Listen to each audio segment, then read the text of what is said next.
Salut à toutes et à tous, bienvenue sur un nouvel épisode de QLS, le podcast numéro 1 sur l'Euroleague. Toutes les semaines, on est régulier, on vous propose un débrief de la semaine, on vous fait des petits tops, des petits sujets, des petits débats. N'hésitez pas à débattre avec nous, n'hésitez pas à mettre un like tout de suite, là ça prend 2 secondes, comme ça aide le référencement et comme ça on est de plus en plus à parler d'Euroleague, une ligue qui nous tient à cœur.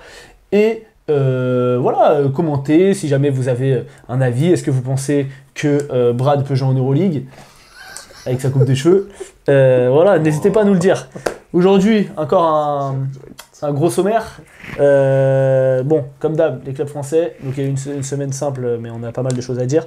Les clubs français, le Daily Review. On passe sur le top 5 des meilleurs postes 2 cette semaine d'Euroleague. Et on a un petit débat sur les joueurs qui méritent d'avoir un plus grand rôle. Donc ils sont barrés sur leur poste et quand ils sont sur le terrain, ils sont très bons, mais malheureusement, on les voit pas assez. Donc voilà, on aura ça, les tops et les flops comme d'hab, le 5 de la semaine. Donc émission chargée, comme d'hab, mais bon, c'est que du kiff. Ça va, Brad? Ça va? Ouais, je suis chaud, je suis cuit, mais ça va. Fatigué. Je suis cuit à la mort, mais donc, ça va. On va enchaîner. On va carrer l'émission. Quand même, On peut dire quelque chose? on peut dire que là, on est de retour dans Au le studio, studio. que Brad s'est pas fait attaquer par Stark, sauf que lui, il a décidé d'aller Aux toilettes. faire caca. Faire pipi. Et du coup, quand il est sorti, là, il s'est fait attaquer. Bref, c'était bien quand même l'entrée. Ouais, c'est bien. Sur On ce, progresse. Stark, c'est mon chien pour les nouveaux et il aime pas trop Brad. J'allais dire autre chose. Il est un peu raciste. Bon, on n'y peut rien, on l'a récupéré comme ça. Hein. On est bon? On commence sur les clubs français? Let's go. N'oubliez pas de mettre un like et de vous abonner. On est parti sur les clubs français.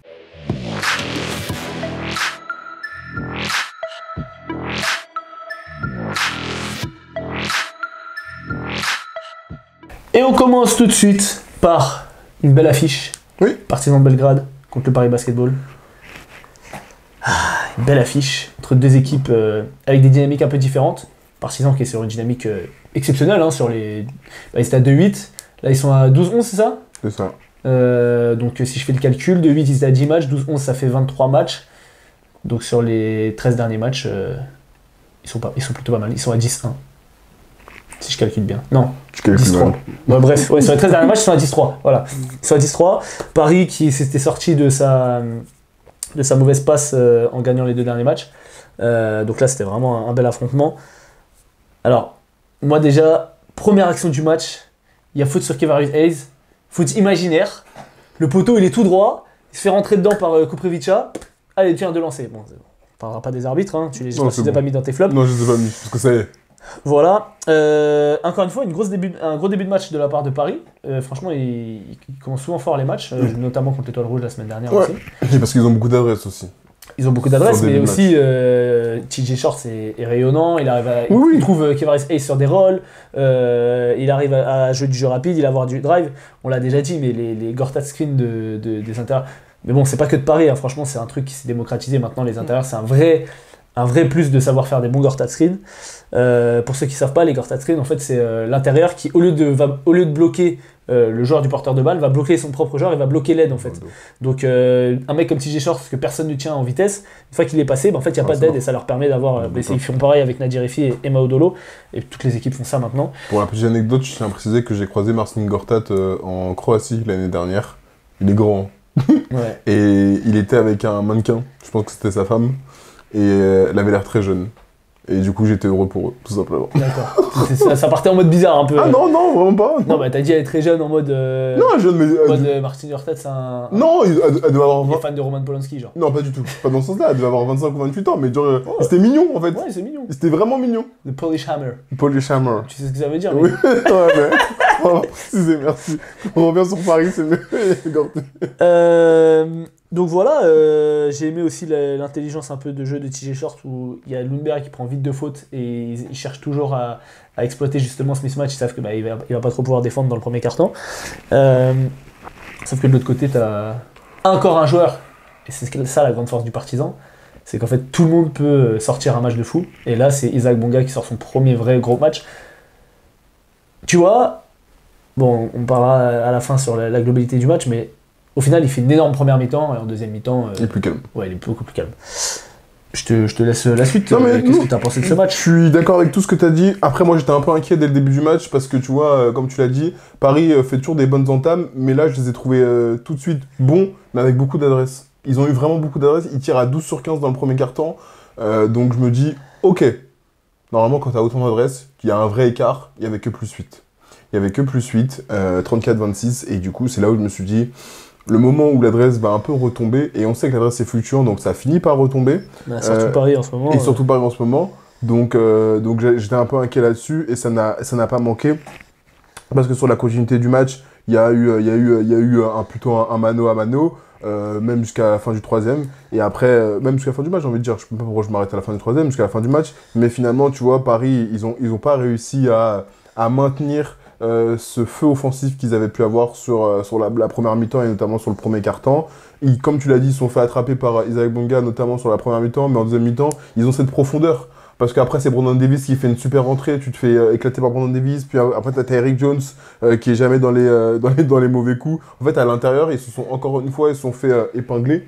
Et Lakic aussi, Lakic a fait une très très bonne rentrée. Donc, Enfin, un très bon match, mais tu vois, ça montre encore une fois la profondeur de l'effectif du Partisan. Et ils n'ont pas de joué de Washington, ils n'ont pas de Tilikina. Hein. C'est exactement ce que j'allais dire, et leur manque de joueurs encore. Isaiah Mike n'a pas joué. Isaiah Mike n'a...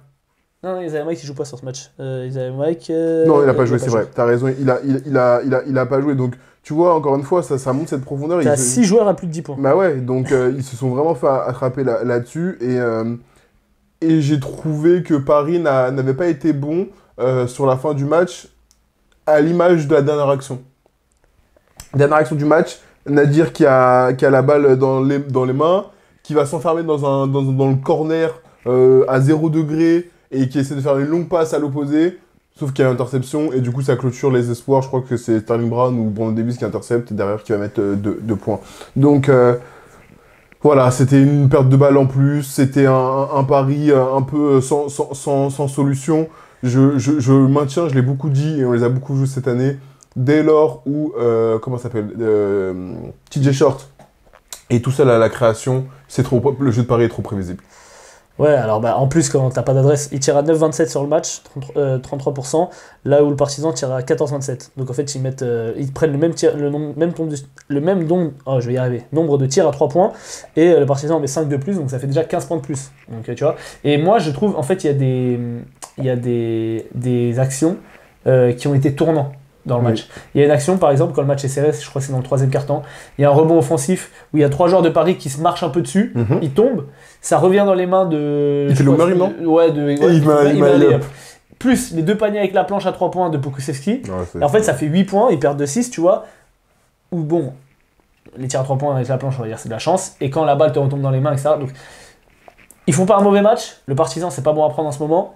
Mais quand la chance est pas de ton côté, à l'extérieur, c'est difficile. Moi, j'ai trouvé qu'offensivement, à part sur la fin de match, justement, j'ai aimé le match de Nadir Efi. Oui. Sur ça, je suis d'accord. J'ai aimé le match de Maodolo. Je trouve que Paris fait un bon match offensivement. Le problème, c'est que défensivement, ça a été compliqué. Et que, comme tu dis, à un moment, ils se sont renfermés dans le tir à 3 points, le tir à 3 points, le tir à 3 points. Et même si TJ Shorts fait 6 sur 9 à 2 points et 2 sur 3 à 3 points, je le vois plus mettre des pull-ups à mi-distance. Il rate beaucoup plus. Ouais. En début de saison, c'était automatique. Ouais, il rate beaucoup plus. Et du coup, ça... Bon, les équipes se sont adaptées, hein, évidemment, parce que maintenant tu les attends, tu sais qu'il faut les prendre au sérieux, sinon ils vont te la mettre. Mais du coup, voilà, c'est dommage. Je trouve pas que c'est un match alarmant. Non. Tu vois. Je suis d'accord. Il joue qui sur le prochain match ? Toi qui as accès au site de l'Euroleague. Je vais te dire ça tout de suite. Non, c'est pas du tout un match. C'est pas du tout un match alarmant. Je sais pas pourquoi je suis pas dans Game Center, ça va plus vite. C'est pas du tout un match alarmant, mais c'est. Vraiment, je le remarque, mais il joue Lasvel, je te l'ai dit tout à l'heure. Oui, Lasvel jeudi, mais on peut pas y aller. Enfin, moi, j'y vais pas. J'ai entraînement. Enfin, j'ai entraînement après les matchs, quoi. Mais du coup, c'est pas alarmant, je suis tout à fait d'accord. Nadir Efi a fait un bon match, je suis tout à fait d'accord aussi. C'est juste que là, c'est marquant. Je me rends compte que, forcément, sur la deuxième phase, en tout cas le retour, les équipes les attendent, on sait comment ils jouent, et on a scouté, on a ciblé, et je te jure que dès que TJ Short il est tout seul sur le terrain, ou même quand Maodolo est tout seul sur le terrain, c'est de plus en plus difficile d'avoir de la création. Parce que forcément, tu cibles le porteur de balle et derrière, on est en plus en difficulté. Nadir prend des tirs qui vont être un peu plus durs. Même si on a retrouvé Yantounen qui va un peu mieux. Mais tu vois, je pense que c'est important d'avoir 2 créateurs sur le terrain pour libérer justement soit Maudolo, soit TJ Short dans la création aussi. Ouais. Je me rends compte que j'ai pas annoncé ce que je devais annoncer. Donc bref, vu que là on est sur les supporters de Paris, Oui. Aujourd'hui j'ai tourné une interview. Tu as donné les noms tout de suite comme ça là? Bah ouais. Ok. Aujourd'hui du coup j'ai tourné une interview avec Yacouba Ouattara. Bon, si vous écoutez les podcasts, vous savez que c'est un joueur de Paris, joueur qui a joué à Monaco pendant un moment, qui a fait le Final Four, équipe de France, etc. International. Donc voilà, on a fait une interview d'une trentaine de minutes. On la mettra en ligne mercredi sur cette chaîne, donc abonnez-vous pour ne rien rater. Mais la cloche, mon gars, faut mettre la cloche là. Et franchement, c'est intéressant, c'était grave intéressant et puis c'était fluide. Donc j'espère que ça vous plaira. Voilà, dis-nous un peu, vous avez parlé de quoi? Tease-nous. Oh, je sais pas. On a parlé un peu de tout. Quels sont les sujets? Moi à la base, déjà, je suis arrivé, je lui ai dit. Je lui ai dit, t'as combien de temps? Il me dit, bah, je sais pas, 20-30 minutes. Je dis, ah, j'avais prévu 1 heure. Il me dit, 1 heure? Ah non. Donc, du coup, j'ai un peu speedé, mais on a parlé. Alors, il y a une première partie un peu sur l'aspect collectif de Paris, la saison, etc. Ensuite, une partie un peu plus sur sa carrière à lui, son rôle à Paris, son impact défensif, etc. Ensuite, on a parlé un peu de ses coéquipiers, qui est le meilleur entre certains coéquipiers.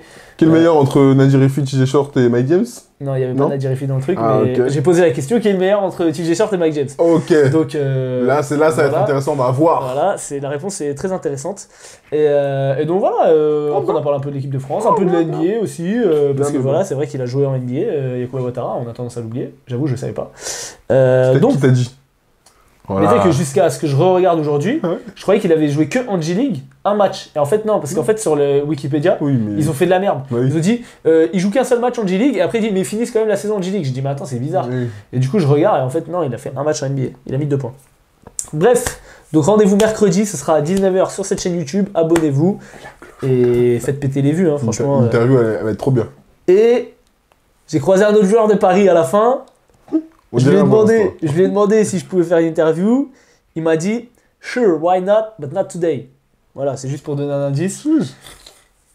Il y a plusieurs mecs qui parlent en anglais dans l'équipe, donc à vous de voir comment ça va teaser. Donc, pour l'instant, c'est pas fait. Faut pousser. Voilà. On est bon sur Paris? On est bon sur Paris. On passe sur Monaco? Allez, let's go. Alors, Monaco qui jouait la grande équipe de Bologne. Ah là là, quel match. Alors, qu'est-ce que tu as pensé de ce match Alors, je vais... Déjà, je trouve que Bologne va mieux. Oui, bah ça... Je trouve que Bologne va mieux. Non, parce qu'il y a un moment, c'était vraiment dramatique. Oui, mais depuis qu'il y a Ivanovic, ça va tout de suite mieux. Et donc, ils ont appelé à la rescousse Dusko. Et donc, non, franchement, Bologne va mieux. Toko remonte des belles choses. Je trouve que sur ce match-là, et Bologne a fait quasiment la course en tête. Donc, c'est Monaco qui a fait un peu ce match de traînard. Mais franchement, la semaine dernière, on disait « J'aime beaucoup la saison de Mathieu Strasel ». En fait, c'est pas « J'aime beaucoup la saison de Mathieu Strasel ». Il est exceptionnel en ce moment. Il est en ce moment exceptionnel. Mais il encore un top match. Hein. Il fait un top match, il dégage de la confiance. Et en plus, c'est toujours très drôle, mais c'est encore un jeune joueur. C'est encore un jeune joueur. Il a 23 ans, je crois. Il a 23 ans, il a déjà 5 ans d'Euroleague derrière lui. Ou 4, si je dis pas de bêtises. Mais d'ailleurs, on a fait l'interview de Mathieu Strasel l'année dernière, n'hésitez pas à aller la voir, ça fait 4000 vues. Et justement, on parlait, et il me disait, et encore, il a passé un cap avec les JO, etc., mais il disait déjà l'année dernière que là, il était dans un process de engranger le maximum d'expérience pour que le jour où il va avoir les rênes d'une équipe, qu'il ait appris des grands joueurs comme Mike James, comme Calates maintenant, etc., Jordan Lloyd, enfin tous les gros joueurs qui sont passés à Monaco, Kemba et tout, même si, baskettement parlant, c'était pas ouf, je pense que tu peux apprendre des choses, tu vois. Et en fait, moi je me dis, on va voir, il a 23 ans, il a re-signé pour 3 ans, avec ce qu'il montre cette saison, Mike James il a 35 piges, Monaco c'est une équipe qui a toujours... plusieurs forts joueurs, tu vois, je vais pas dire que Mathieu Strasel va être MVP d'Euroleague dans 2 ans, mais par contre, pour moi, Mathieu Strasel peut être un joueur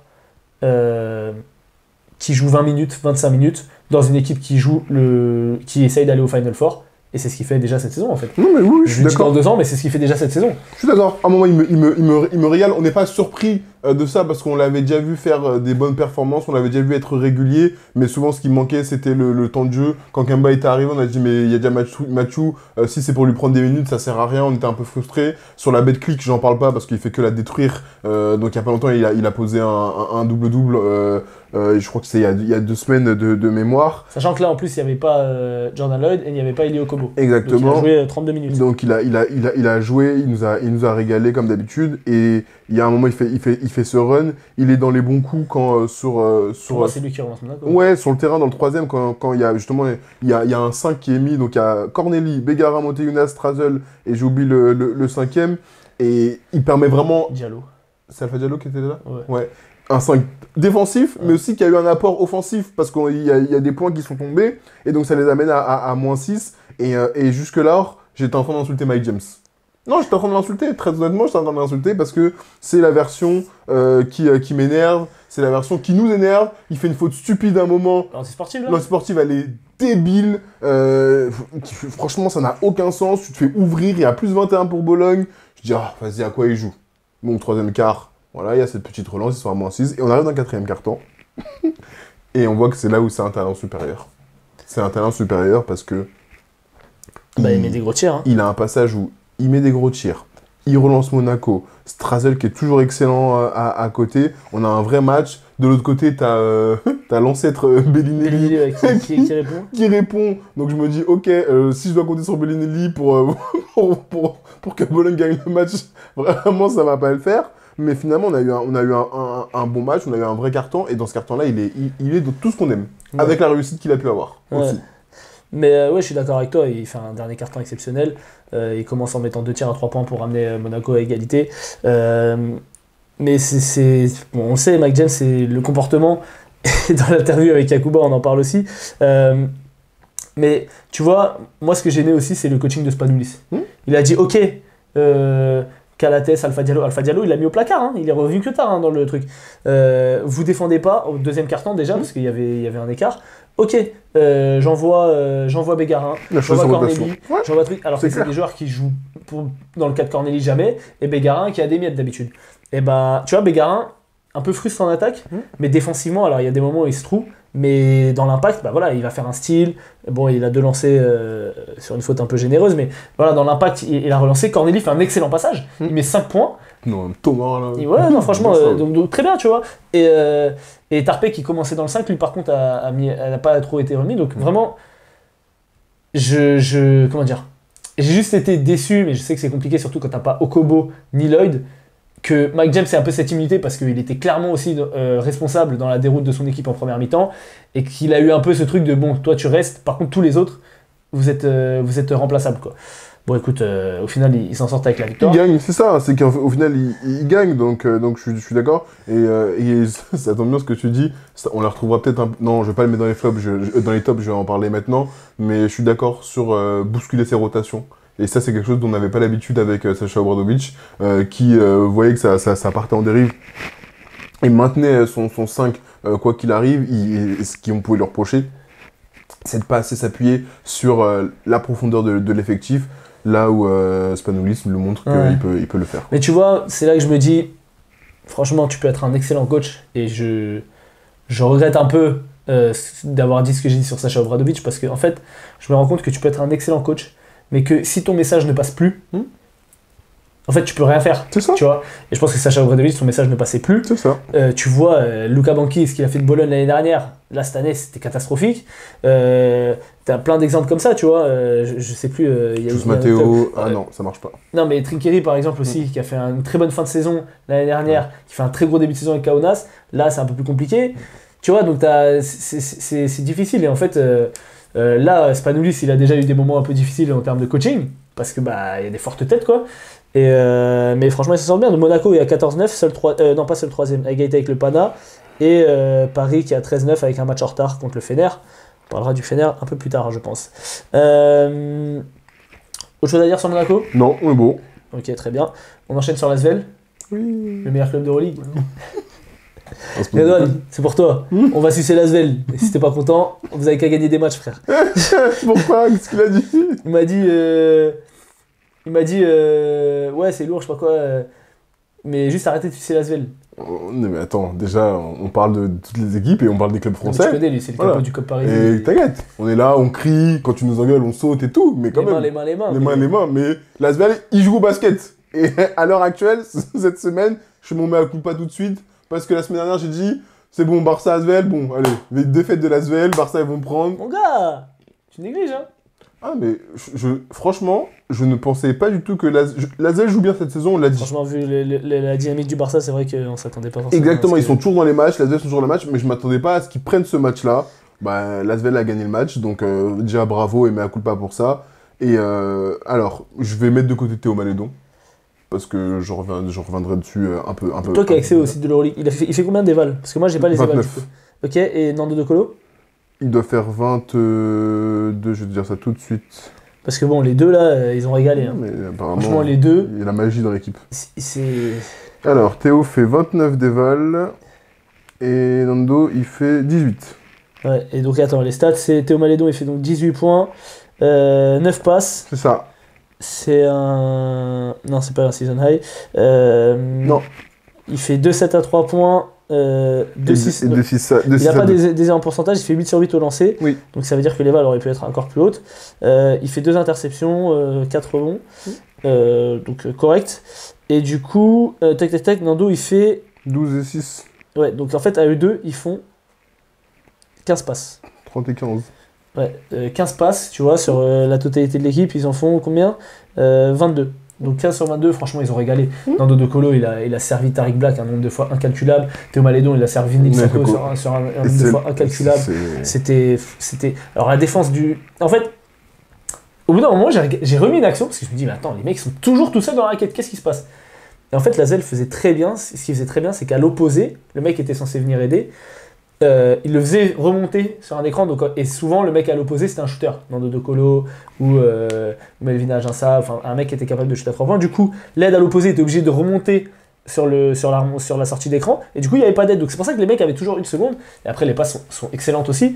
Franchement, l'Asvel ils ont fait kiffer, ça c'est l'Asvel qu'on aime voir. C'est la raison qu'on aime voir, moi j'ai rien de plus à dire. On a retrouvé un Isako des grands soirs, et ce qu'on a pu voir sur le début de saison, il a été régnant avec la doublette avec Tariq Black. Il y a le retour de Geoffrey Lauvergne.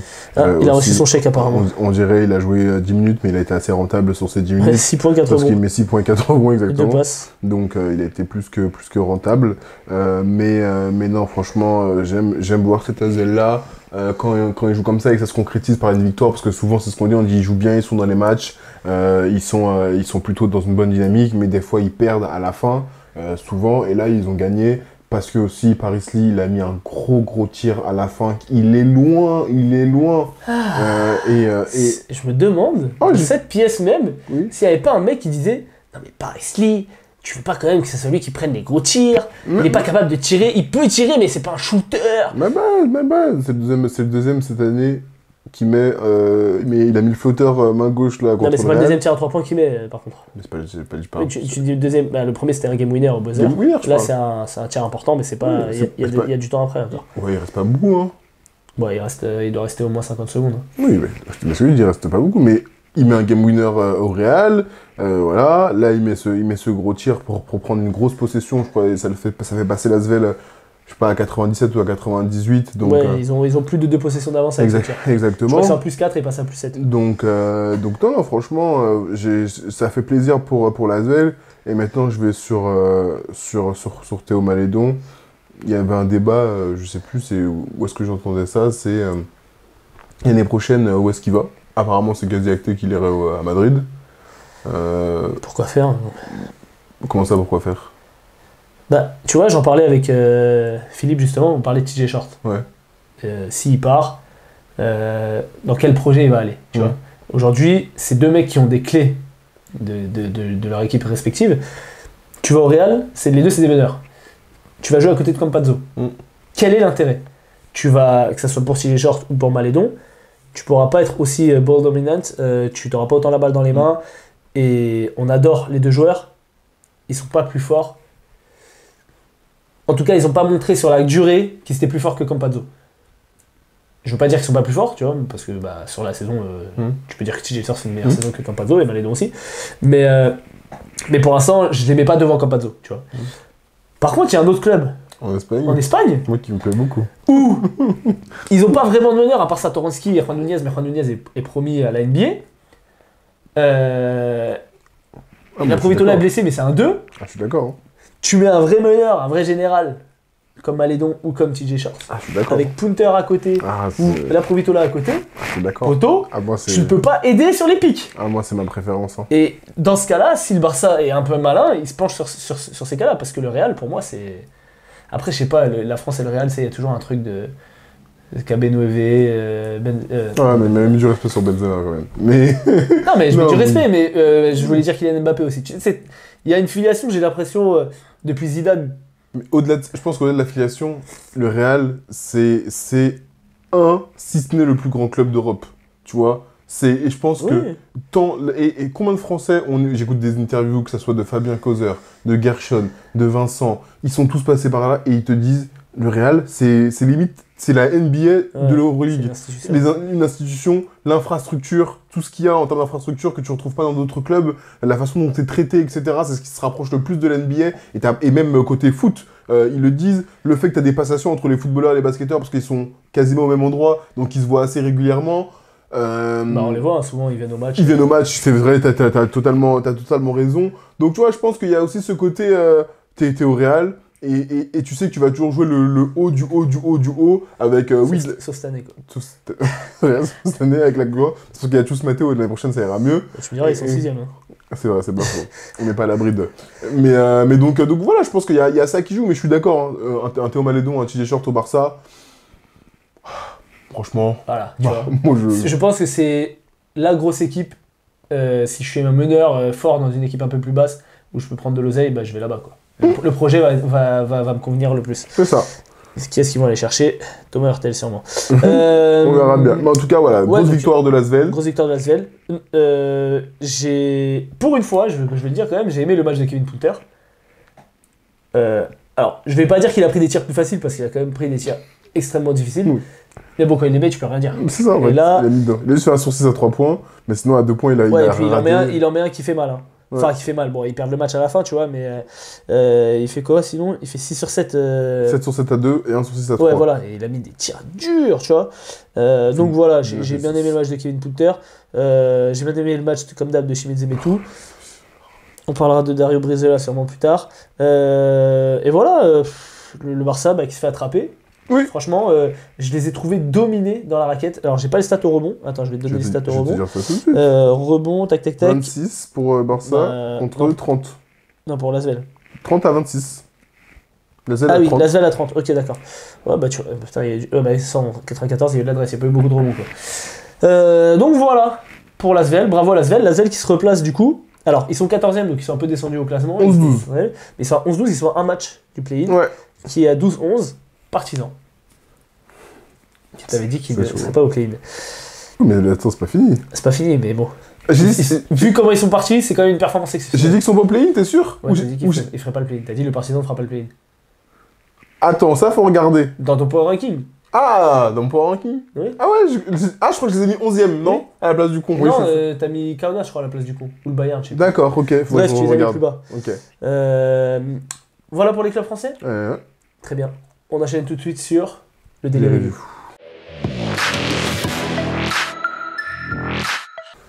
On enchaîne sur le Daily Review. On va pas parler de toutes les équipes. Hein. Non. On va pas parler de tous les matchs parce que Non. hein, Milan FS. Ça y est, les FS a mis une déculottée. J'ai même pas vu les stats parce que c'est de l'Euroleague. Non, mais regarde pas. Qui a taffé les FS? Est-ce que PJ Dozier il a joué? Oui, mais il y a eu plus 40. Oui, il y a eu plus 40, mais. Ah, franchement, c'était une abomination. Il y a eu plus 40. Je voulais me tirer une balle. Milan, ils ont été nuls. Ils ont été c'est catastrophiques. Rodrigo Bobol, merci. Rodibi, il a envoyé dans tous les sens à un moment. Il y a tout qui tombait dedans. Ah ouais, ils ont 8 joueurs à plus de 10 points. Mais- PJ Dozier, 9 passes. Ah ouais, non, puis José, elle l'avait en 15 minutes, je crois. Ouais, c'est ça, 16 minutes. Mais c'était une horreur, le match, voilà. Ok. Je veux juste voir le stade de Mirotic. Il a pas joué. Ah, il a pas joué, bah ok. Très bien. Tu voulais déjà le critiquer.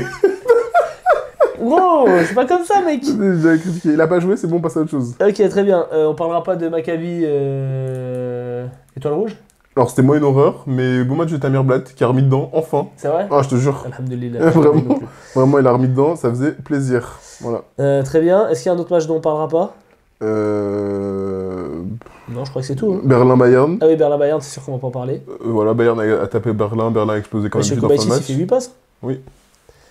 Mais Maccabi, je te dis, franchement, Tamir Blatt a mis dedans. Et Bayern-Berlin, du coup, Bayern a Comment tapé... l'Étoile Rouge, ils ont perdu ces cassos? Parce que Maccabi, ils ont vraiment bien joué. Et il y a un mec à l'Étoile Rouge, il a taffé. Hein. Oui. Un mec t'a dit qu'il fallait qu'il aille à la retraite. Oui. C'est grâce à lui en plus qu'ils font un retour à un moment. Teodosic, 15,5 passes. Oui, en peu de temps de jeu en plus. En 19 minutes. Ouais. Non, franchement, c'est grâce à lui qu'ils font un retour, mais à la fin ils se sont fait attraper.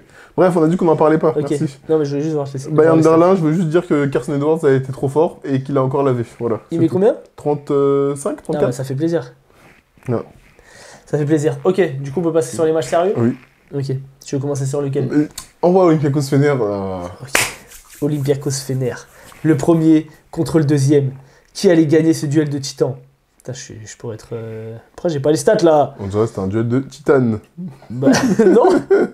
On dirait, le deuxième, il est arrivé, il a dit bon.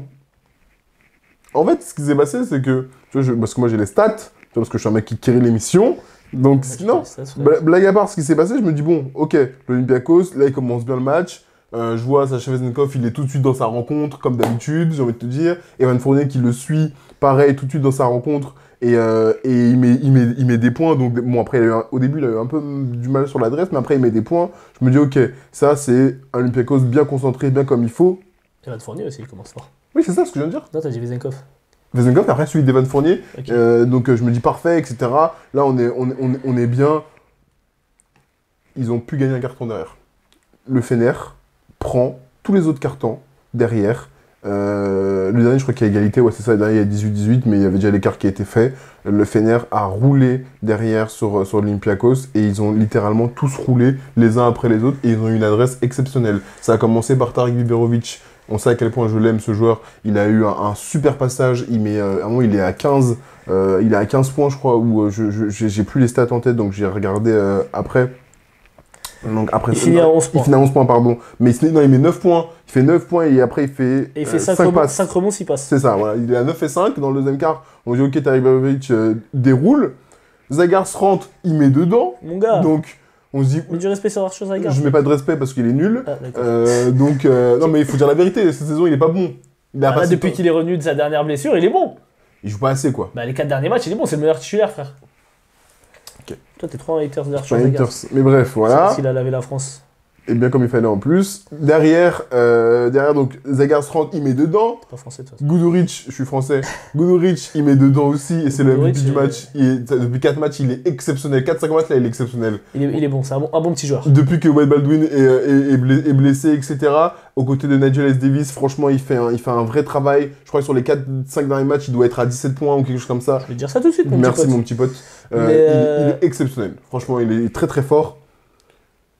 Et tu sais, je veux donner du crédit à Eskevicius et aussi à un moment, parce que souvent on tombe sur les coachs, on dit ah mais l'équipe elle joue mal, le coach il propose rien, etc. Et c'est de sa faute, ça lui incombe à lui.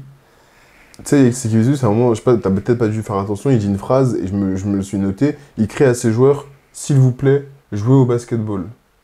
Parce que le Fener faisait que du 1 contre 1 contre 1 tir, et il était devant de plus de 10 ou 12, et il crie à un moment, et en fait il était comme nous, comme en tant que spectateur, en disant « Arrêtez ça, jouez au basketball ».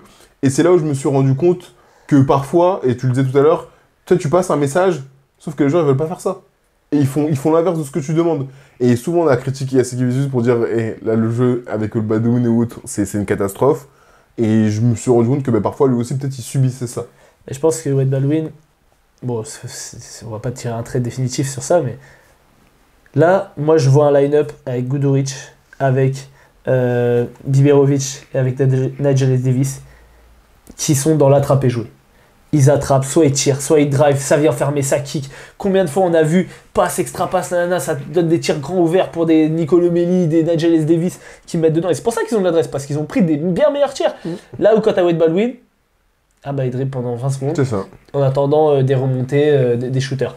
Et là, le jeu, avec notamment vraiment Guduric et Biberovic qui sont vraiment agressifs, et tu l'as dit, enfin on l'a dit, Biberovic c'est un shooter à la base. Il fait 6 passes. Donc c'est vraiment des très bonnes stats. Je sais pas combien il fait de passes Guduric. Guduric il fait 4 passes en 26 minutes, plus 21 points. 5 sur 5 à 2 points, 2 sur 4 à 3 points. Je sais pas combien il fait d'Eval. 25. Correct. Mais donc si tu veux ces stats sur les 6 derniers matchs, je te donne les 6 derniers matchs. 16,2 points, 2,7 rebonds, 4,5 passes, 58% de points, 60% à 3 points, normal, 130 de offensive rating, 114 de defensive rating.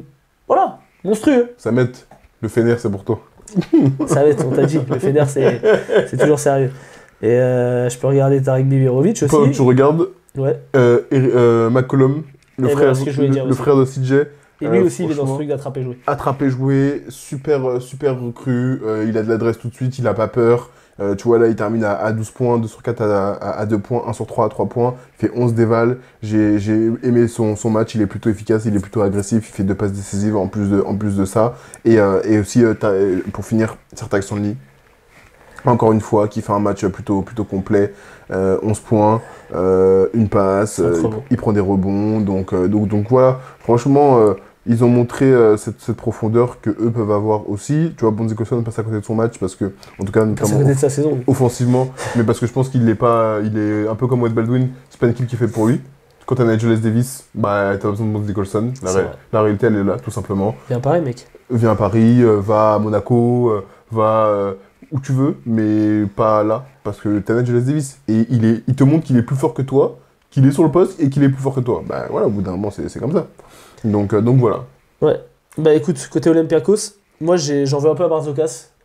Parce que quand c'est la merde et que Evan Fournier se met à forcer des tirs, alors des fois il a été capable de les mettre, hein, il met encore 21 points mais avec des pourcentages un peu douteux, il met très longtemps à remettre Vezenkov, alors que Peters, n'importe quoi, on adore Alec Peters, mais il remet Vezenkov trop tard, je sais pas ce que t'en as pensé. Moi je me suis fait la réflexion, je dis mais quand est-ce qu'il va le remettre? Et là il l'a remis, mais genre ça faisait déjà 3 minutes que l'Olympiakos était en galère offensivement. On l'a dit, quand il y a Evan Fournier, le jeu est moins tourné autour de Mousfal et que ça bouge autour, etc. C'est plus des pick and roll, des remontées pour lui. Il porte beaucoup la balle, Evan. Après, là, il fait une excellente saison, hein, on va pas lui enlever, tu vois. Mais face à une équipe du Fener qui a joué un match comme celui-là, ça suffisait pas que Evan fasse des exploits, parce que même les tirs qu'il met, c'est des tirs qui sont difficiles. McKissick a beaucoup manqué, Walker n'était pas là, mais bon, lui, il manque moins en général. Non, mais c'est parce que Vildoza est très bon depuis qu'Waucup n'est pas là, et Nigel Williams aussi. C'est pour ça que je dis ça, c'est pas que j'aime pas Thomas Waucup, mais McKissick, il a pas été remplacé. Ils ont essayé un peu avec Tyler Dorsey, mais tu vois, qui a pas été bon. Non, mais tu vois, je suis très bien que tu ailles là-dessus, parce que je voulais aller là-dessus aussi, et c'est ce que tu disais tout à l'heure, en encensant Spanoulis, en disant il a bousculé un peu ses rotations habituelles. Je suis d'accord, je trouve que Barzokas ne bouscule pas ses rotations. Quand il voit que ça fonctionne pas, il attend des fois trop tardivement. Des fois, il laisse les joueurs assis pendant 10 minutes et après il les refait jouer 12 minutes. Enfin, ah bah ça, c'est son coaching. C'est son coaching, mais tu vois, quand ça fonctionne, on peut rien dire. Quand ça fonctionne moins, on peut un peu plus cibler. Et je trouve que... ils sont premiers d'Euroleague. Hein. Non, mais ça fonctionne. On n'est pas en train de dire, oui, l'Olympiakos, est-ce que c'est la crise? C'est pas du tout ça. On analyse par rapport à la semaine. Est-ce que c'est la crise de l'Olympiakos? Dites-moi en commentaire. On analyse par rapport à la semaine. Et cette semaine, tu vois, c'est ça le problème. Taylor Dorsey, il le met, mais il le met pas dans les bonnes conditions. Il joue à peine 5 minutes. Enfin, c'est compliqué, tu sais aussi, le basket c'est un sport de confiance. Le mec il joue pas, chose que je peux comprendre, parce qu'il y a Evan Fournier et compagnie, derrière c'est compliqué de se mettre en route. Ouais, mais dans le sport de haut niveau, tu sais très bien que quand t'es troisième rotation, et il faut que tu sais que t'es troisième rotation, c'était clair, il n'y a pas eu de surprise sur Tyler Dorsey, voilà.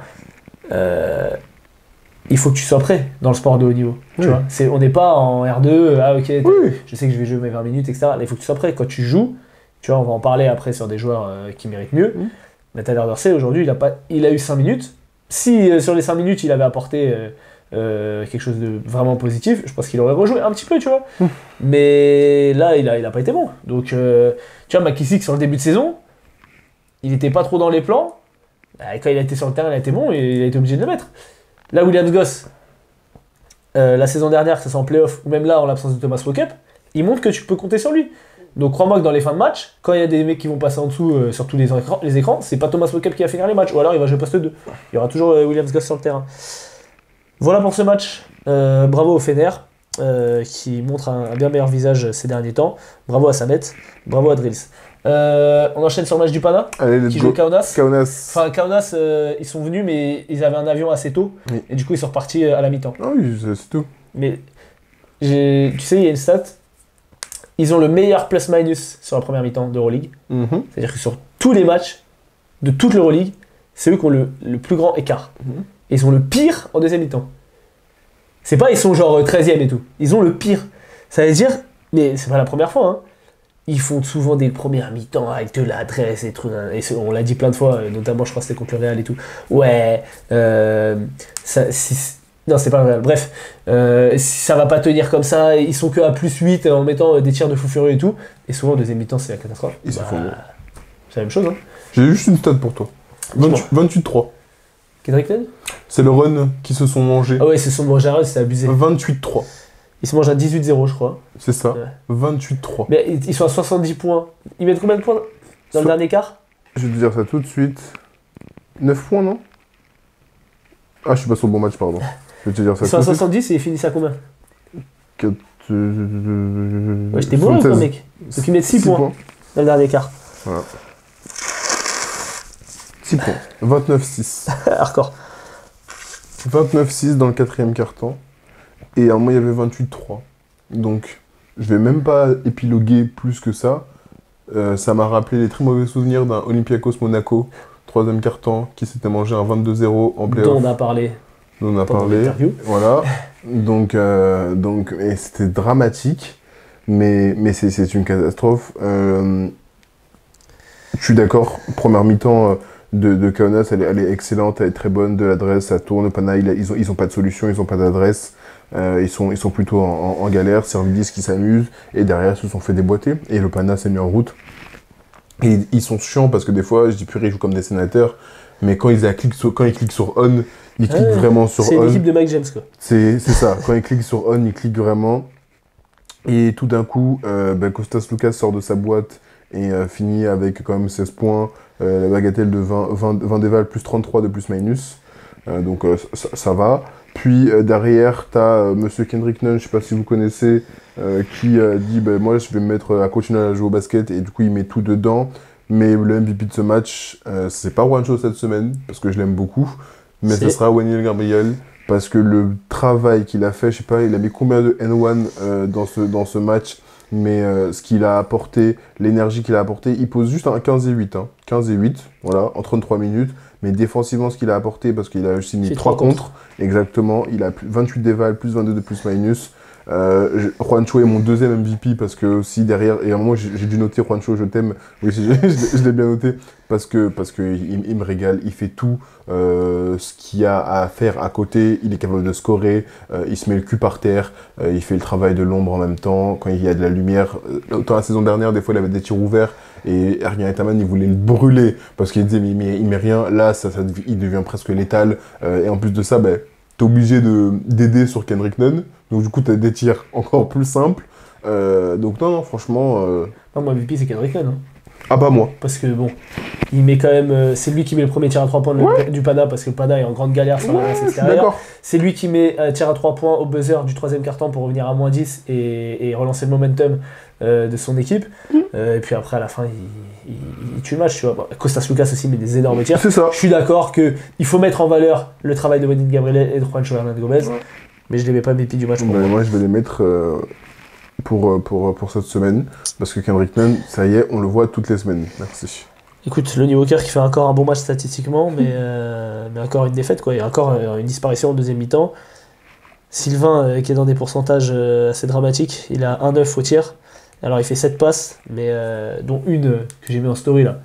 Easy main droite, boum, il part. Scoop passe. Sur Juancho. Trop sale. Mais bon, Ça n'a pas suffi. Écoute, Kaunas, ils en sont où là? Parce qu'à mon avis, ils sont 13e. Et je les vois pas remonter. Hein. Ils sont à 11-12. Moi, je les ai mis 11e. Moi, je sais plus combien je les avais mis. Dans le mais... bon ranking. Partizan 10e et eux 11e. Je pense que je les avais sortis du play-in. Place du con, je t'ai dit. Ouais. Tu vas voir. Ok. Qu'est-ce qu'il nous reste? Ben, le meilleur Real- poste 3 d'Euroleague. Real Basconia? Ouais, le meilleur poste 3 d'Euroleague, il a joué là cette semaine. Ouais. Je sais pas si t'as regardé le match. J'ai regardé le match, mec. Non, honnêtement, le match était bien. Hein. Le match était bien. Hein. Franchement, au-delà de. Basconia a fait un bon match. Hein. Oui, c'est Sans ça. Chelsea. Exactement. Le match était vraiment bien. Bon, Marcus Howard. Eh, mais qu'est-ce qu'il est bête. Eh, je suis désolé. Hein. On l'aura pas en interview, mais. Eh, il est trop bête. Eh, tu sais très bien, les équipes, elles vont te cibler. Frérot, Orient Sport Line Trap ou je sais pas. Il fait des première, fautes. après une deuxième. Mais des fautes de con. Genre, il y a un pic, Ah, Eh, purée. je te jure, ça me rend ouf. Et quand j'ai vu ça, j'ai tellement ri. J'ai dit, non, En plus, vraiment. il met son premier tir. Je me dis, ah, vas-y. et tout, il se voilà. lance. Allez, 2 fautes, merci, Ouais, au c'est des revoir. fautes. Mais vraiment, les 2 fautes, c'est vraiment, il a même pas essayé, tu vois. Et franchement, et après, il regarde l'arbitre en mode, ouais, non, non. Mais tu peux pas. Bon, après, tu me diras, le Real, c'est vraiment les champions des pleureuses Oui, c'est pas de tout le basket du mondial, parce que je pense que même en NBA, il n'y a pas une équipe de pleureuses comme ça. C'est abusé. Si, il y a le Phoenix Suns. Mais, Pas autant que le Real. mais je suis d'accord. Et du coup, ça a tué son match parce qu'évidemment, il a joué que 10 minutes, Marcus Howard. Mais par contre, côté Baskonia, j'ai aimé le match de Trent Forrest. Ouais. Franchement, qui a été plutôt bien. Ouais, il a fait plutôt un bon ouais, match. ouais. Si on donne ses stats rapidement, 19 points, 8 sur 11 à 2 points, 1 sur 3 à 3 points. Il a joué à ça 4 passes, il fait 18 dévals. Il finit à combien de points? 19. Ouais, il a 13 à la mi-temps, je crois. C'est ça, il a 7 premiers cartons, 13 à la mi-temps. Ouais. Donc, Il y a un autre mec aussi, Basconia, qui a dit. ouais, mais je vais pas trop en parler maintenant, j'en parlerai Ok. plus tard. Donc, T'as mais donné oui, son dernier freestyle? j'ai écouté son freestyle, j'ai bien aimé. Beau Luxon de Flux.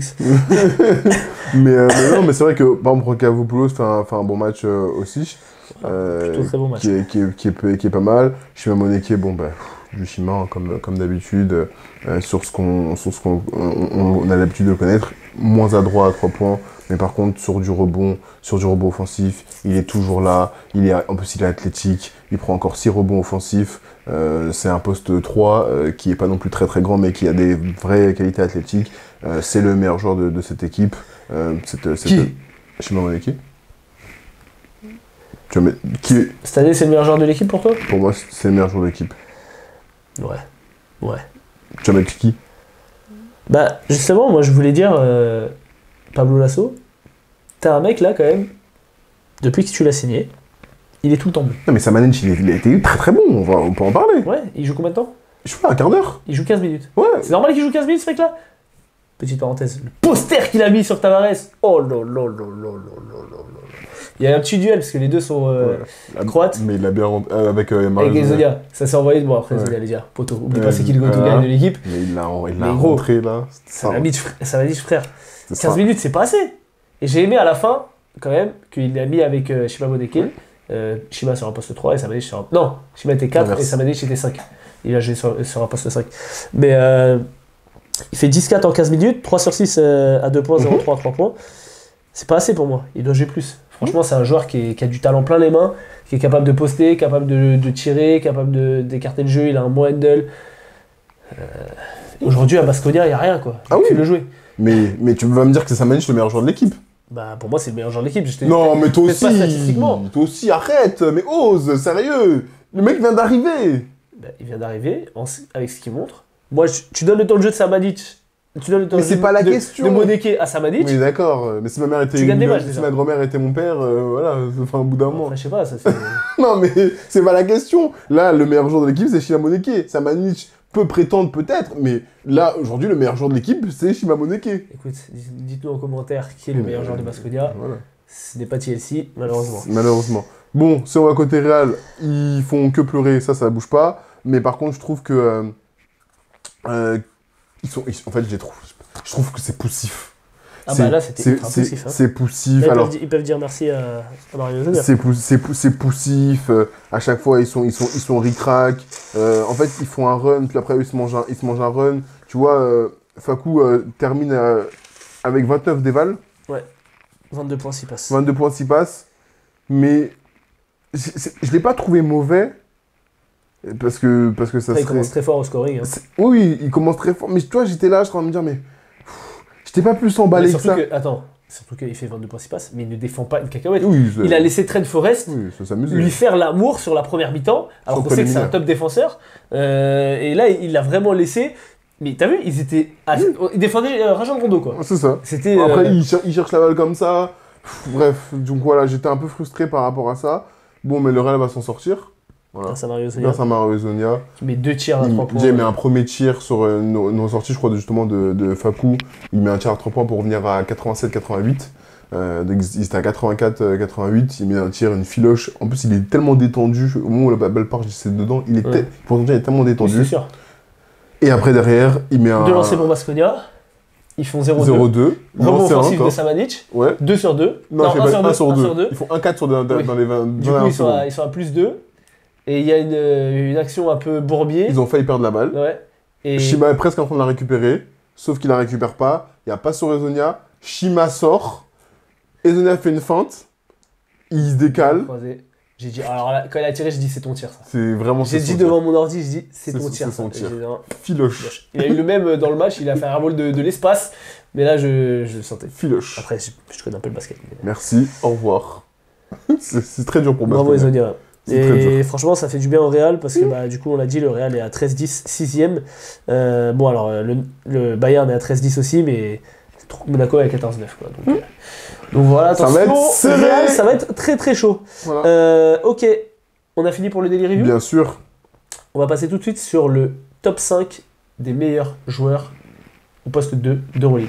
When I get a cut, I think I'm top 5.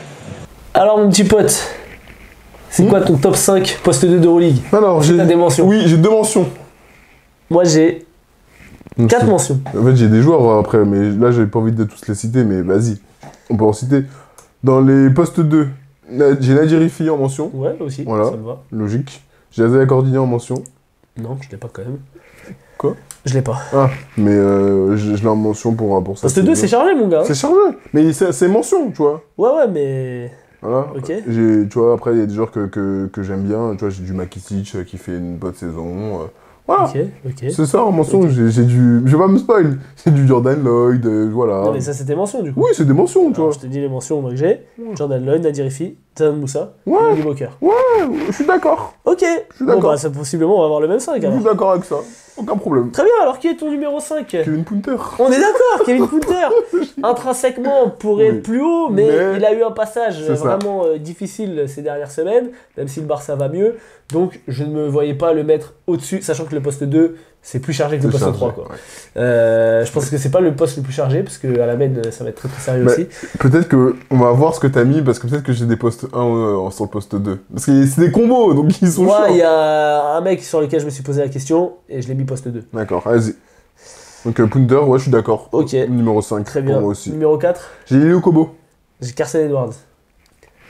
Je Elio l'ai. Kobo, je l'ai mis devant Carson Edwards, je pense que t'as Carson Edwards Oui. juste derrière. Alors, juste derrière, Non, tu l'as peut-être un peu plus un haut. peu plus haut quand même. Je l'ai mis un peu plus bas parce que bah, le Bayern va moins bien D'accord. et qu'il a connu aussi une mauvaise passe. Hmm. Elio Kobo a connu 2-3 matchs difficiles là. Hmm. Bon, il a été blessé ou suspendu, je sais pas. Mais c'est lui qui a porté Monaco Hmm. sur ce début de saison. Et aujourd'hui, Monaco est plus haut que le Bayern. Donc, bon, je peux entendre que tu mettes plus haut, hein, mais voilà pourquoi j'ai mis Carson Edwards un peu en dessous de Elio Kobo, qui est mon numéro 3. Ok, moi je l'ai en 4 du coup. En 3, j'ai Evan Fournier. Ok. Tu l'as mis. Ah ouais. Bah, Fournier, moi je l'ai en 2. Ok. Parce que, bah. S'entend. Deuxième meilleur score de l'équipe qui est première d'Euroleague. Ouais. Il a fait des gros matchs contre les grosses Ouais. équipes, le Real, on l'a Ouais. vu. Même là, même quand il passe à travers en termes d'adresse, il arrive quand même avec ses 20 points. S'il n'avait pas commencé la saison aussi bas, et je pense qu'il aurait pu prétendre, enfin il peut toujours d'ailleurs, hein, prétendre au titre de meilleur scoreur d'Euroleague. Pour un mec qu'on annonçait rincé, fini, etc., clair. c'est plutôt pas mal. C'est bien. Et surtout, je ne veux pas dire agréablement surpris, mais je suis content qu'il ait retrouvé des cannes parce que défensivement, il a un vrai apport aussi. Là où en début de saison, il avait quelques petits trous qui coûtaient à son équipe. Donc là, c'est beaucoup mieux. Donc moi, c'est mon numéro 2. Du coup, ton numéro 2, c'est Carson Edwards. Oui. Ok. Pourquoi tu Attends. l'as mis si haut? Je vais te dire, parce que j'avais noté, mais je l'ai... Après, j'ai t'as vu le dernier match qu'il a fait, moi j'ai pas vu. Donc. Oui, il a mis 34, mais c'est pas... Non, c'est pas que ça. Carson Edwards, cette saison, c'est 4 matchs, donc sur les 23 joués, en dessous de 10 points. Ouais. Il y a un match à Lasvel où il met 8, un match contre Étoile Rouge où il met 3, Et un match où il fait 0. un match contre Olympiakos où il fait 0, et un match contre Bologne où il fait 9. Sinon, c'est minimum 11 points. C'est quoi ses stats sur la saison? Il a 19 points et demi, 2,2 rebonds, 3 passes, 15 dévals. Voilà pourquoi je l'ai mis si haut. Et du coup, Evan Fournier? En termes de stats, Evan, je les ai pas sous les yeux, mais je peux aller chercher. Hop Je vais là. te donner ça tout de suite, mon petit pote. Genre, juste pas les vals. Il est à... Ah non, attends, ça c'est sur les derniers matchs. Sur la saison, il est à 16,5 points, 2,5 passes. 2, et 1 rebond. Ouais, 2,1 rebond, 13,6. 46% à 2 points, 39% à 3 points. Et 13,6 dévals. Ouais. Donc, c'est pour ça que j'ai mis Carson Edwards si haut. Je suis d'accord sur tout ce que tu as dit, avec le fait que l'Olympiakos soit première. Il est deuxième option d'une équipe qui est première. Ça s'entend. Je suis pas choqué que tu l'aies mis deuxième. Il n'y a pas vraiment de sujet. Moi, je l'ai juste mis derrière parce que je trouve que cette saison, Carson Edwards, il a une régularité. Et j'ai aussi un historique par rapport à la saison dernière, où il a une vraie progression par rapport au joueur qu'il était, dans les tirs qu'il prenait, dans son jeu. À lui, je trouve qu'il a vraiment progressé. Donc, c'est un joueur que j'apprécie de plus en plus à voir. Donc, c'est vraiment pour ça. Moi, ça m'impressionne vraiment beaucoup, le côté 4 matchs en dessous de 10 points. Pour un scoreur comme ça et être à 19,5 de moyenne, franchement, je trouve ça assez impressionnant. Donc voilà, tout simplement. Ok, écoute. Soit, Evan Fournier, il fait combien de matchs en dessous des 10 points? Alors, il y a 1, 2, 3, 4, pareil. 4 matchs en dessous des 10 points. Ok. Ok, et donc le numéro 1, je pense qu'on a le même. Kendrick Nunn. Kendrick Nunn, évidemment. Pas de sujet. Futur possible MVP d'Euroleague. Toujours possible, pour donner ses stats, il a 20,1 points, donc il est le meilleur scoreur d'Euroleague. Il a 3,5 rebonds, 3,6 passes, une interception, 18 dévals. Je peux donner les pourcentages? Je vais donner le pourcentage tout de suite. Il a 55% à 2 points. Il a 55% à 2 points. Et il a 40,7% à 3 points. Il a 87% au lancer Un peu franc. faible. C'est un peu faible pour un extérieur. Donc il joue en 30 minutes. Ils sont combien? 3e? 4e? Qui? Pana. Son 4ème. Son 4e, j'ai pas les standings devant moi. Son 4e, il a fait combien de matchs en dessous de 10 points? Spoiler, il en a fait 2. Il a fait 2 et c'était là pendant la double journée où il a fait 7 et 7. Sinon, il a aucun match en dessous. Il s'est trouvé sur la semaine C'est dernière. ça. Sinon, il a aucun match en dessous de 15 tirs tentés. 12 points. En dessous de 12 points. Donc, en gros, Kendrick Nunn se ramène chez toi et te plante 12 points dans la tête minimum. Ouais. Minimum. 20 de moyenne, quoi. Mais en moyenne 20, mais c'est-à-dire que tu sais que tu vas prendre 12 au minimum, quoi, dans la tête. Logique. Donc voilà, c'est le meilleur poste de Euroleague dans cette équipe. Champion d'Euroleague L'année dernière. l'an passé. Il est une arme létale. On pensait pareil quand il sortait de NBA, on disait peut-être qu'il est avec son genou, est-ce que ça va tenir, etc. Il a mis tout le monde d'accord. Ça tient. Il a mis tout le monde d'accord très très vite et on ne sait pas s'il va rester très longtemps en Euroleague. Ouais, il a l'air bien, au Pana. Il a l'air très bien au Pana, il prend son billet, mais crois-moi que si la NBA l'appelle, il va vite retourner. Donc oui, c'est lui que je me suis dit, est-ce que c'est un poste 1 mais... Je suis d'accord, je me suis posé la même question, mais je pense que Jaren Grant qui mène. C'est exactement ce que je me suis dit. Ou Kostas Lucas. Très bien. Écoute, on va passer tout de suite sur le débat du jour. Oui. Enfin, le débat, une autre petite liste. Quels sont les joueurs qui méritent d'avoir un meilleur rôle? On est parti. Bon, là, j'espère qu'on va débattre. Parce qu'encore une fois, t'as pas compris la consigne. Si. Ok. Je l'ai compris. C'est qui ton premier alors? Alors, j'ai pas de. Non, il n'y a pas de classement.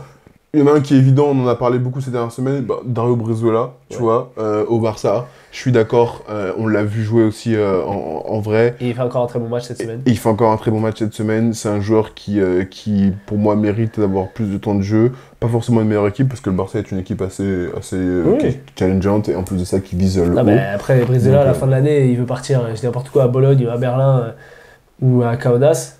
Il est première option. Il est première option, mais ça serait stupide, quoi. Tu vois, c'est ça que je veux dire. Après, ça dépend. Chacun son chacun. S'il veut venir à Paris... Oui, mais tu vois, t'as plus de chances de gagner avec Barça qu'avec Paris ou Bologne. Oui, mais c'est encore un jeune joueur. Hein. Oui. Peut-être qu'il veut aussi croquer. Hein. Mais c'est vrai que je dis, ça dépend de tes ambitions, chacun. Mais en tout cas, je suis d'accord. Dario Brizuela, c'est un joueur qui capacité d'avoir une grosse adresse, mais pas que. C'est un mec aussi qui percute, qui est un force lâcheur, qui va au contact, qui va tirer des lancers francs. On l'a vu plusieurs fois cette année. Donc non, c'est un joueur qui fait plaisir. Qui est capable de mettre des gros tirs aussi, pleine poire, soit sur du catch and shoot, mais aussi dans la création de son tir. Parce que souvent, il y a soit t'as un catch and shooter, soit t'as un mec qui crée son tir, mais lui, il a la possibilité d'avoir les deux.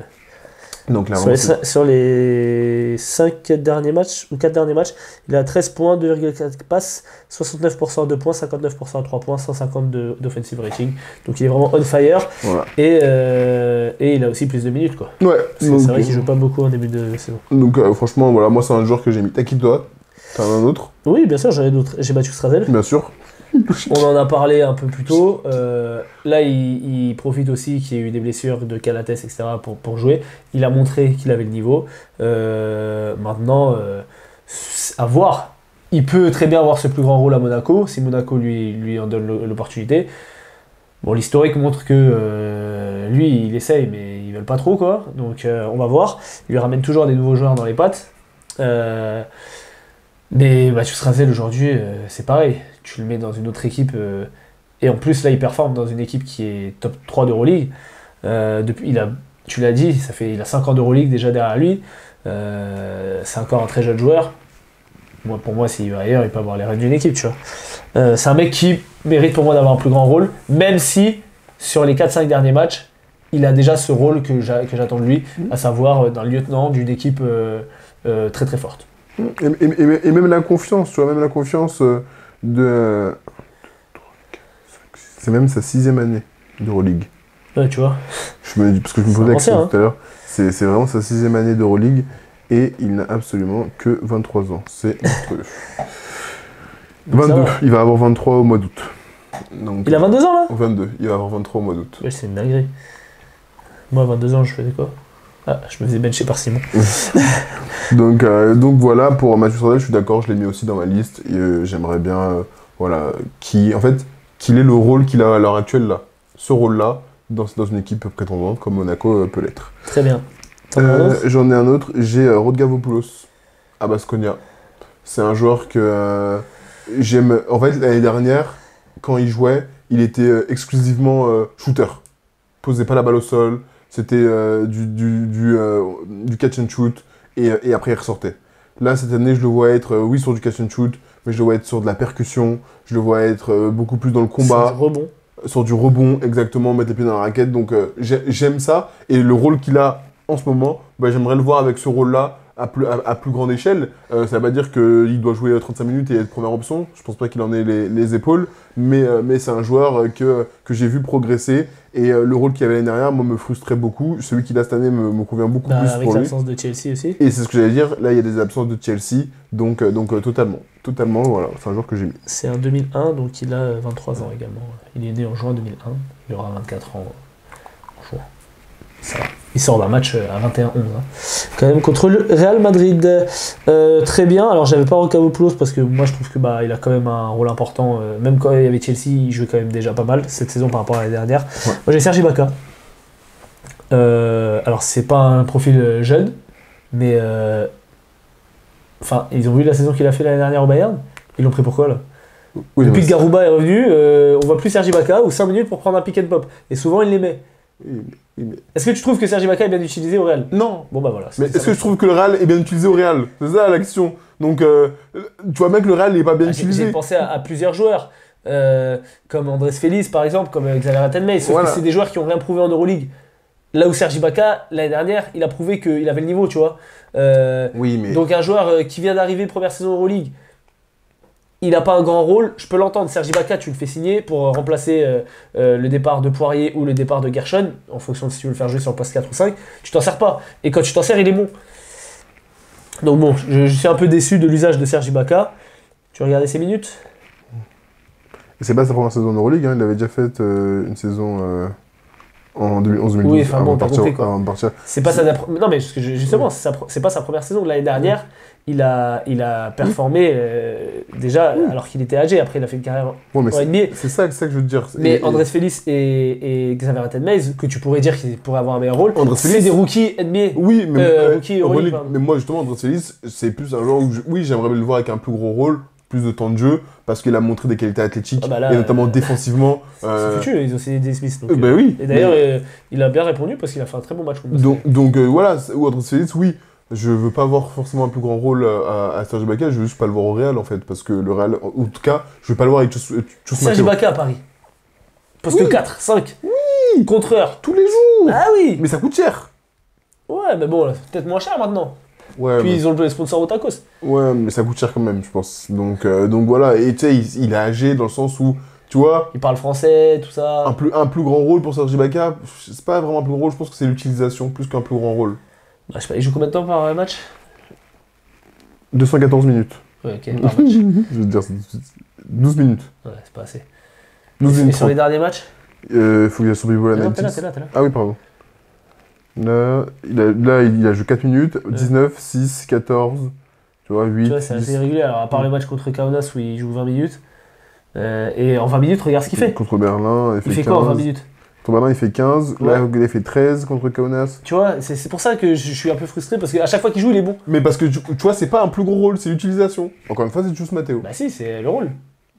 Ça revient à ça, le rôle. C'est l'utilisation, le rôle, si tu veux, mais il faut mettre le mec sur le terrain, quoi. Ah oui. L'utilisation. Là, il est pas sur le terrain, le rôle qu'il peut avoir, c'est juste couper les citrons et applaudir, quoi. Ok, bon, écoute, on n'est pas d'accord sur Serge Ibaka. T'en as un autre? Oui, j'en ai plein d'autres. Hein. Ouais, vas-y.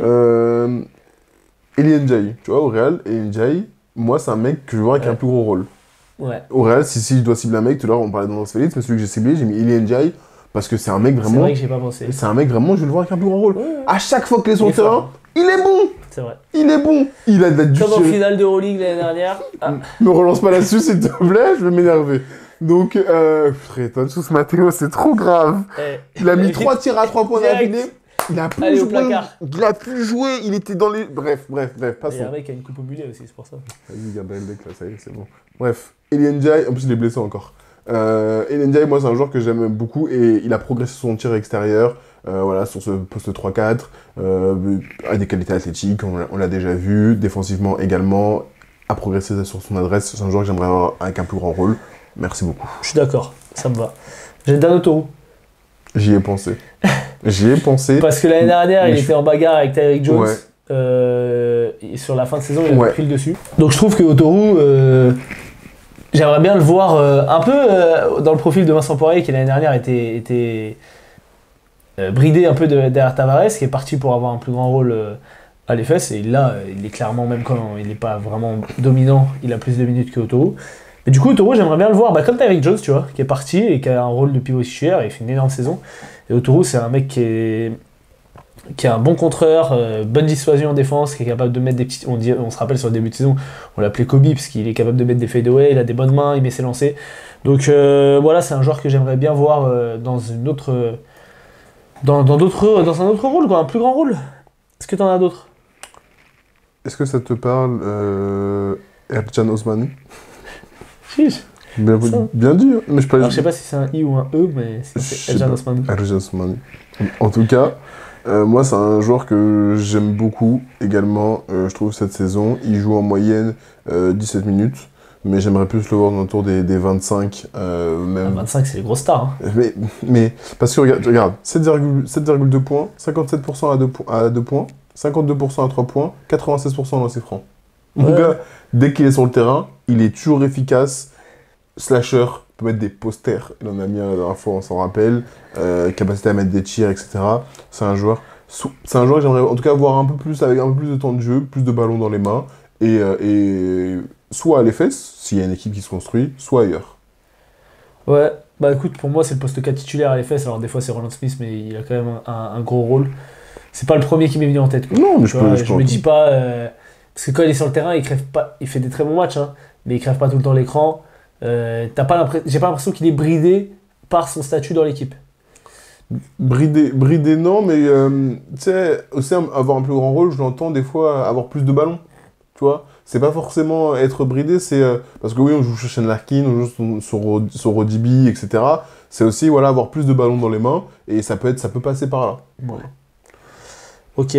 Bah écoute, moi j'ai Terry Tarpé.